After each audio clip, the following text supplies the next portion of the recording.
since I was little. This was kind of more of like my sister's favorite book. I never was a huge fan of it, so I don't remember very much of it. So let's get into the video. Santa Calls by William Joyce.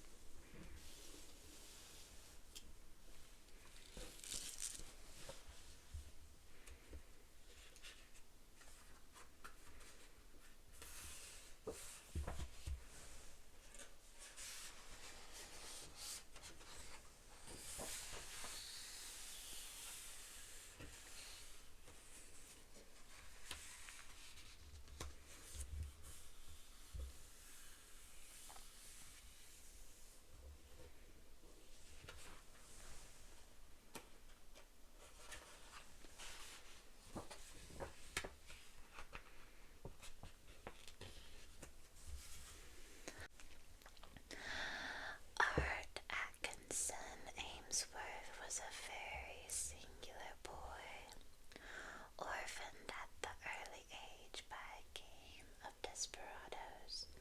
He had applied himself wholeheartedly to making of inventions. The quest for adventure and the fighting and smashing of crime. He lived in Abilene, Texas, with his aunt and uncle, who ran a Wild West show and animal phantasmagoria. He had a best friend, Spalding Little Feats, a young Comanche brave. He also had a little sister named Esther. If art had one weakness, it was sweets and candy of any sort. If he had one flaw, it was that he was often mean to his sister Esther. But that was all before the amazing Christmas of 1908, before the extraordinary adventure, before the mysterious box arrived and changed young art forever.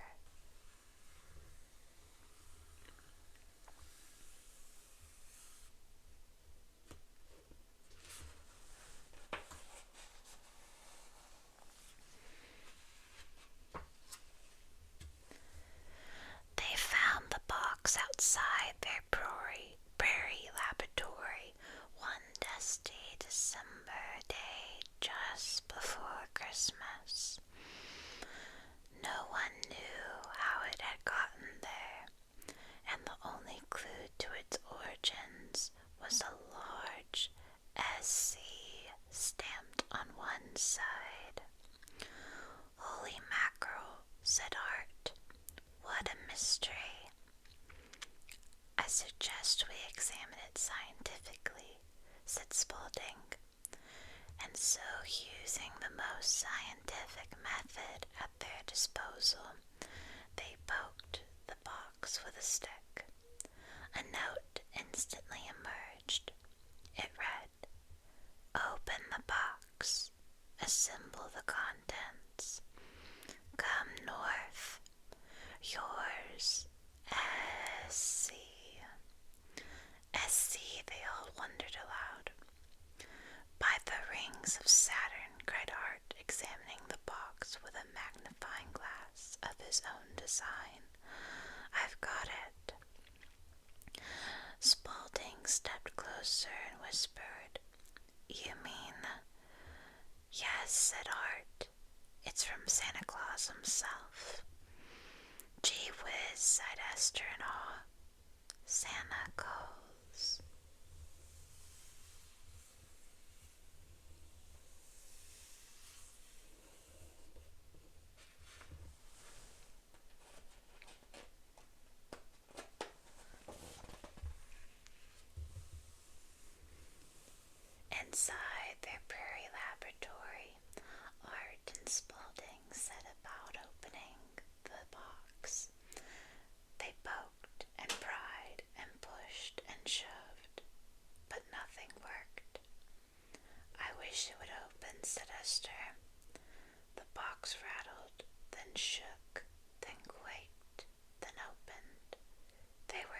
struck.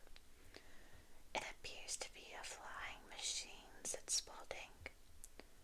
"To fly north then," said Art. "To see Santa," said Spaulding. "But why?" wondered Art. Esther smiled but said nothing. For 3 days they worked feverishly. The basket they were to ride in was broken, so Spaulding lent his beloved canoe to the cause, and by dawn on Christmas Eve, the Yuletide Flyer, as they christened the amazing machine, was ready to fly.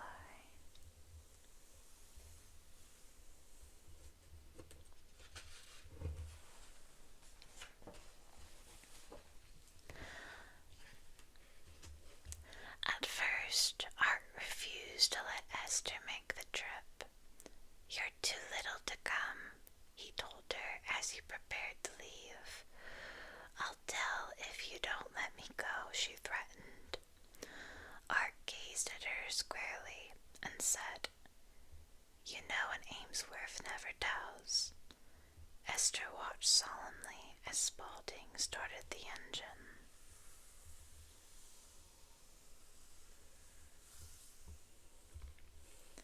A single tear trickled down her cheek. "Oh, all right, get in," Art relented. "You won't be sorry," she said, jumping aboard. "To the pole," shouted Art, and they lifted away, undetected, into the northern skies, toward the icy unknown and Santa Claus himself.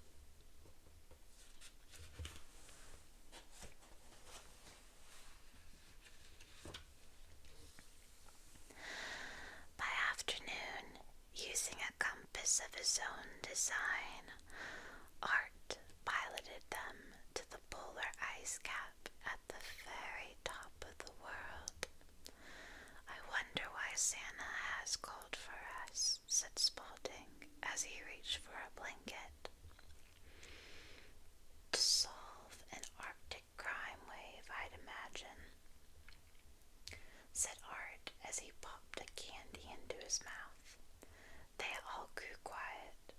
There, just ahead, was the North Pole, shining through the clouds. It was the most beautiful thing they had ever seen.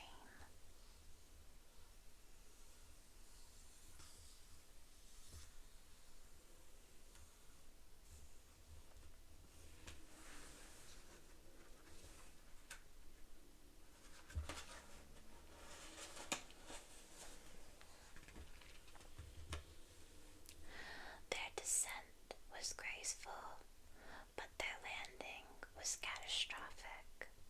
The Yuletide Flyer spun wildly out of control, crashing into the very base of the Great Pole. "We appeared to be up an Arctic creek without a paddle," said Spaulding as he examined the wreckage of his beloved canoe. "We may be down, but we're not out," said Art, scanning the endless icy horizon with a spyglass of his own design. A man in a dogless sled sped toward them. "I am Ali Aku, captain of the Centurion Guard," he announced, jumping from the sled. "Step lively now. There's no time to waste. Darkness falls quickly here, and with it come the dark elves and their evil queen." "What are dark elves?" asked Spaulding, climbing aboard. "Trouble," said Aliaku evenly, and he gunned the sled across the frozen tundra.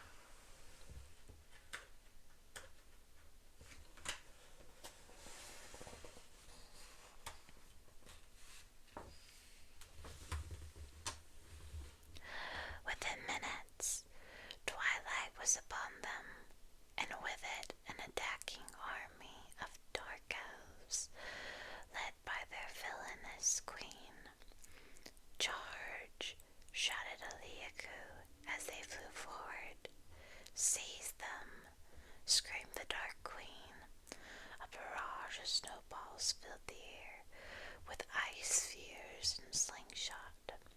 They scattered the elves like ninepins. And little Esther, scored a direct hit on the Dark Queen herself. Good shot, said Art. Top notch. Absolutely bully. Esther smiled. It was the first nice thing Art had said to her for over a month. Straight ahead to Toyland, yelled Eliaku, and at a flick of a switch of the dogless sled soared up into the sky. You've not seen the last of me, little girl, screeched the villainous Dark Queen, but Esther hardly heard her, for the glowing lights of Toyland were now in sight.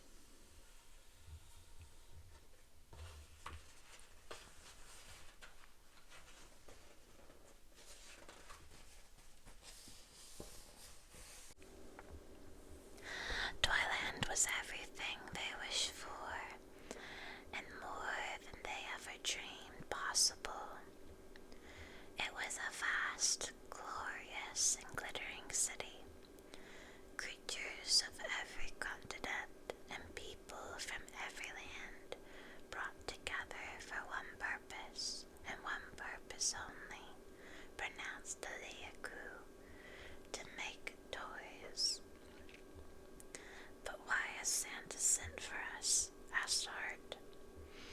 I know not, replied Ali, as he steered them to an open square in the heart of the metropolis,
was every inch a Santa Claus.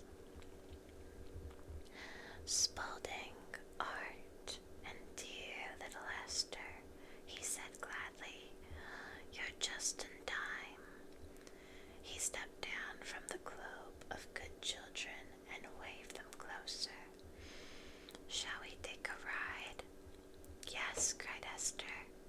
The two boys could only nod, speechless. It's Christmas Eve. My sleigh is the order of the day. Santa snapped his fingers, and the Christmas sleigh was brought forth.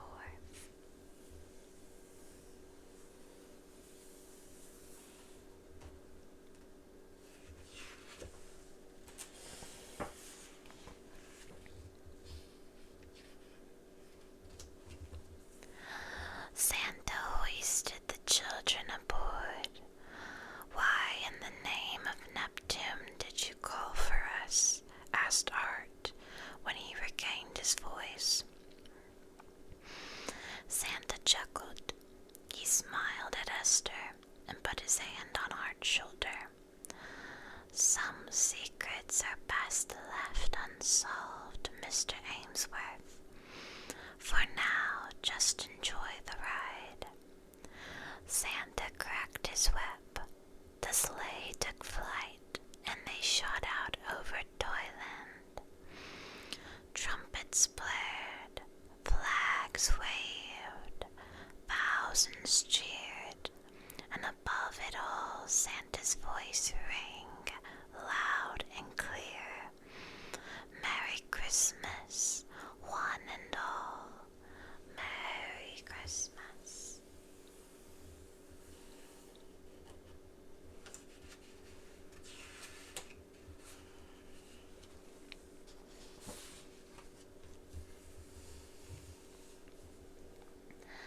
As they flew over the pole, ominous clouds appeared. A balloon unlike the others swerved into their path. Out of the way, bellowed Santa, but the sky grew thick with dark elves, ice, and snowballs. A cluster of dark elves swept aboard and plucked Esther from the sleigh. Esther, shouted Art, reaching for her. The queen squealed with delight. To the castle, she cried, and they vanished into the clouds. Call out the guard and attack the queen's castle, commanded Santa. Esther must be saved. Wait, said Art urgently, for he felt something he had not felt before. She's my sister, and I will save her. Do the elves have a weakness? Candy, replied Santa. Art's eyebrows shot up. Aha, he said. I have a new invention. Ollie Spaulding, I need your help.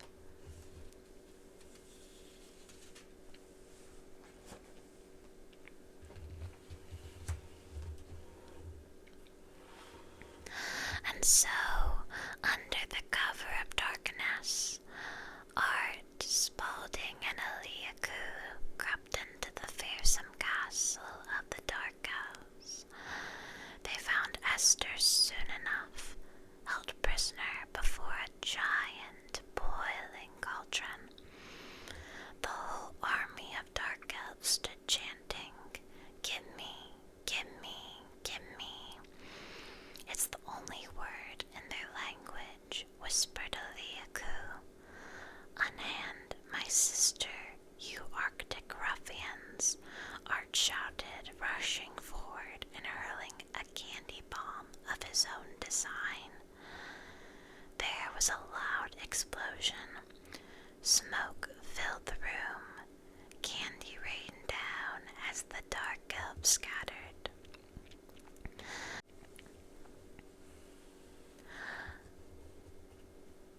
Up the tower steps, Art and his stalwart band dashed with the queen and her elves in hot pursuit.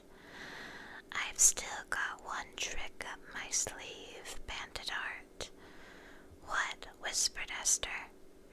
Licorice, Art replied, as he quickly passed out supplies of the wretched black candy. No villain in the world can resist it. They held their ground and waited. The dark horde surged closer. You can't escape me now, sneered the queen.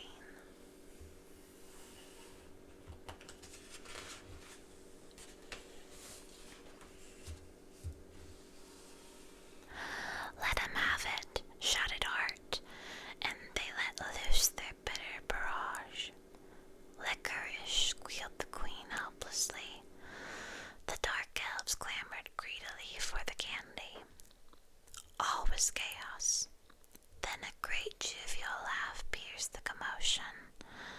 There, at the top of the stairs, they could just make out the silhouette of Santa, and behind him, the sleigh. Well, just in the Saint nick of time, said Art as he grabbed Esther's hand and helped her away. Thanks for coming to get me, said Esther to her brother as they climbed aboard the sleigh. Art was quiet for a moment. Well, Christmas wouldn't be the same without you around, he said. He squeezed her hand. Besides, you're too good a shot to leave behind. Esther smiled. Santa laughed. Mr. Amesworth, he said, Merry Christmas to you, and he cracked his whip. What's our first stop, Mrs. Claus? Abilene, Texas, she replied. And the sleigh took off.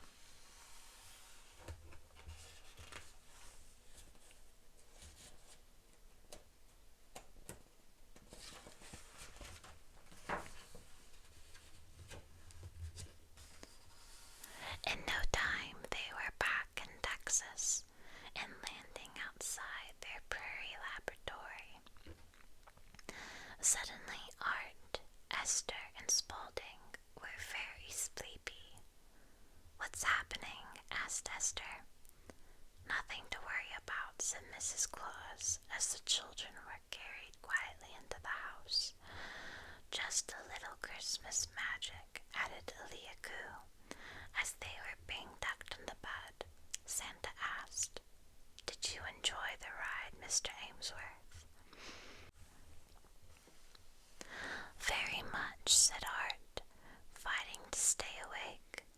But why did you call for us? Santa didn't answer. Then, as Art drifted asleep, he heard Santa say softly, Good night, my fine, brave children. Merry Christmas, dreams. And remember, some secrets are best left unsolved.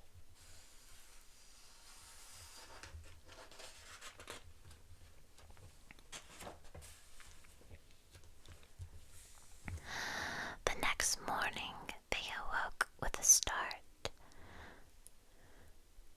Was it all just a dream? Wondered Spaulding. I hope not, said Esther.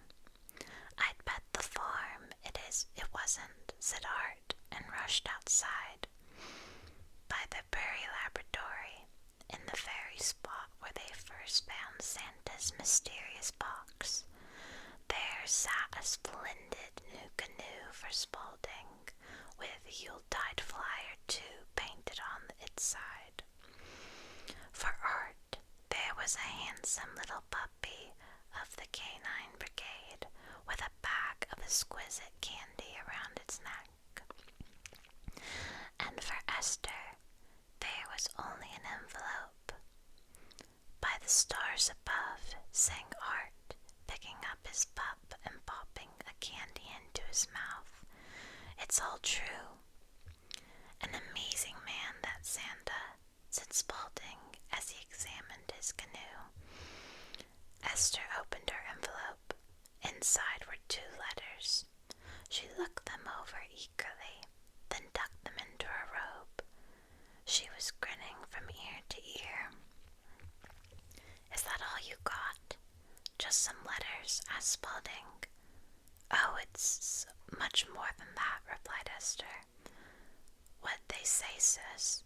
asked Art excitedly. Still grinning, she looked Art squarely in the eye and said, "You know an Ainsworth never tells." Art thought a moment, then laughed out loud. "Right you are," he said. "Come on, let's play with the pup."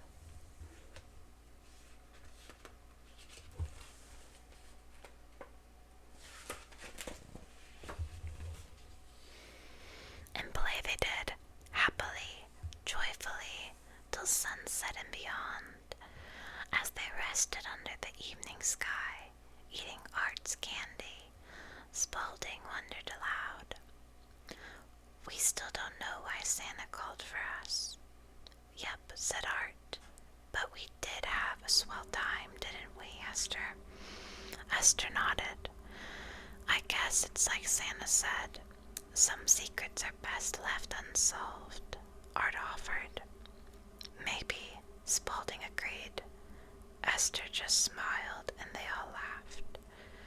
"Supper's ready," called Auntie Ainsworth from the kitchen porch. They ran inside to the warmth of their house, and they were happy. Each one of them. They'd smashed a crime with a new invention. They'd had a great adventure, and Art and Esther were now at last friends. And on Christmas Day, all was right